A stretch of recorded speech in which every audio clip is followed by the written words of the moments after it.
It is Bell Let's Talk Day here in Canada. This has become a day over the last couple of years where we engage in a national conversation about mental health. And there's a couple quick things I just wanted to share with you on this day. This is our second year as a group. We've just completed our first full year as a group, which was 2022. And in that time, we accomplished a lot.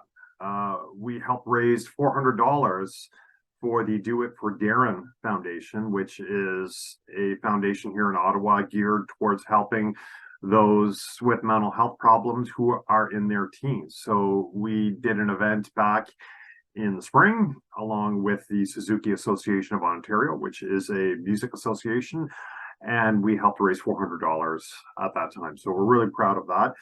A little bit later on in the year, in November, we were able to raise nearly $1,900 for the Knights of Columbus Ukraine Solidarity Fund. That is a fund that is directly supplying those affected by the war in Ukraine with humanitarian assistance. And when I say direct, I mean direct. They are gathering the supplies in Poland, and the Knights of Columbus are shipping them across the border into Western Ukraine. So those are two things that we did in our first year in 2022. And of course, our efforts go beyond raising funds. We had a lot of great discussions in the spring about mental health, and we have had discussions about where we go from here and what do we do next. So in the coming year, 2023, what we're looking to do is we're looking to focus, for one, on men's mental health. And the reason I mention that is,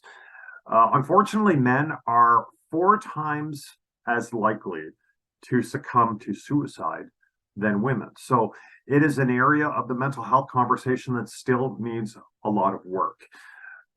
The conversation is changing in our society, but among men, it is lagging behind for obvious reasons.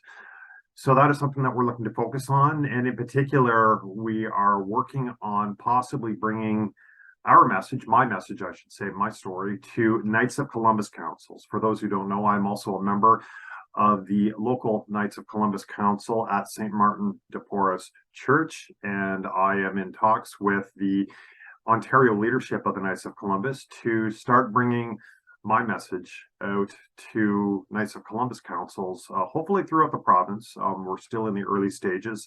I should say, the leadership of the Ontario Knights of Columbus have given their support for this, but there are some details to be worked out. So those are the types of things that we're working on. We're also thinking about putting together an interfaith discussion here in Bell's Corners, where we talk about the different faith approaches to mental health and those living with mental illness. So again, those talks are kind of early. So when I have more details, I will share them with you.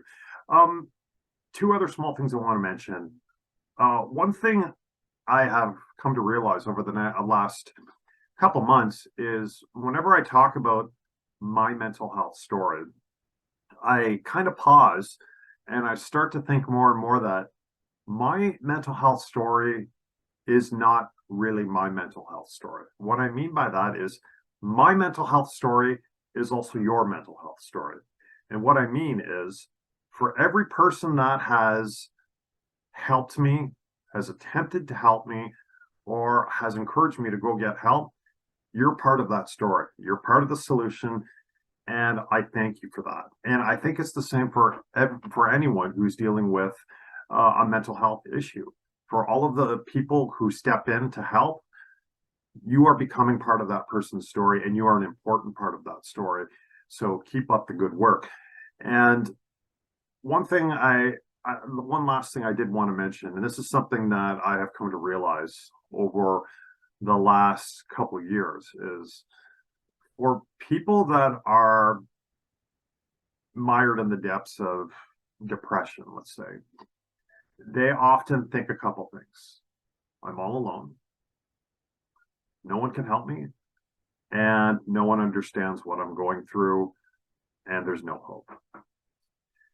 Those are common feelings. They're not feelings that are coming from your mind. They're coming from your illness. And I say that again and again. It's not you thinking that, it's your illness telling you to think that.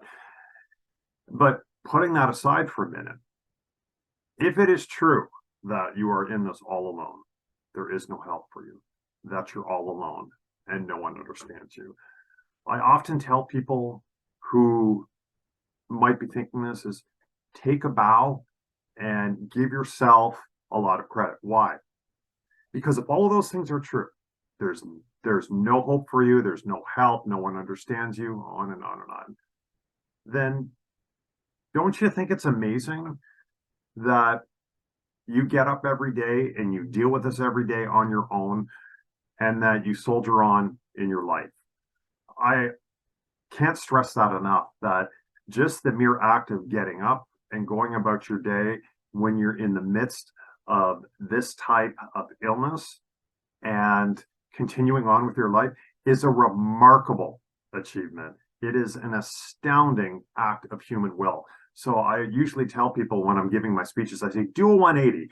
What I mean by that is take all of those feelings of hopelessness, no one understands, and there's no hope for me. Do a 180 and say, well, if that's really true and I'm truly in this all by myself, then look at all the things that I have done over the last couple of days, weeks, months, all on my own, despite the fact that I am dealing with this mental illness each and every day, like every moment of every day. Give yourself credit for soldiering on. So just a thought on this Bell Let's Talk Day. And as always, I would encourage anyone who's watching this video who might be a member of one of our three parishes is to consider the power of our Christian faith, the power of our belief in God, the power of our belief in Jesus walking alongside us each and every day. There are people in your community that may not be able to help you like a professional can, but they can be there for you. There are spiritual leaders in all three of our communities that, even though they might not be mental health professionals, they can give you some spiritual guidance. There are things that can help you. And as always, I would encourage you to go to our website. And I'm going to put the address up on the screen.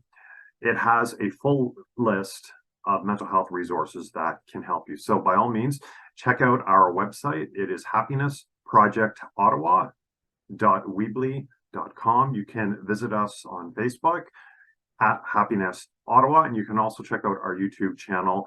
Just type in Happiness Project Ottawa in YouTube and you should find it.